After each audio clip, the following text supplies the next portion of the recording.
وعلیکم السلام ورحمۃ اللہ وبرکاتہ۔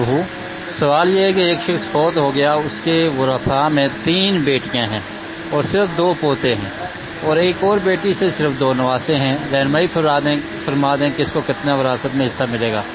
جی، ایسی صورت میں اگر جو آدمی فوت ہوا ہے اور اس کے ورثاء میں صرف 3 بیٹیاں ہیں تو 3 بیٹیوں کو ثلثان ملے گا، 2/3 حصہ ان کو ملے گا۔ 3 بیٹیوں کو آپس میں برابر تقسیم کریں گی، اور جو 2 پوتے ہیں اس سے معلوم یہ ہو رہا ہے کہ بیٹے نہیں ہیں تو پوتے موجود ہیں، تو پوتے جو باقی مال بچے گا یعنی ثلث باقی بچ جائے گا، تیسرا حصہ جو باقی بچ جائے گا تو وہ 2 پوتوں میں تقسیم کر دیا جائے گا برابری پر۔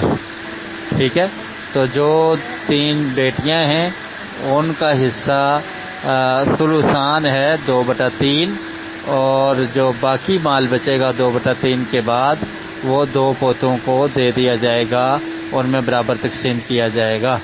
اور جو ایک اور بیٹی ہے اس سے 2 نواسے ہیں تو وہ نواسوں تک نہیں جائے گا، یہ صرف پوتوں تک ہی مال تقسیم ہوگا، بیٹیوں کو اور پوتوں کو ملے گا۔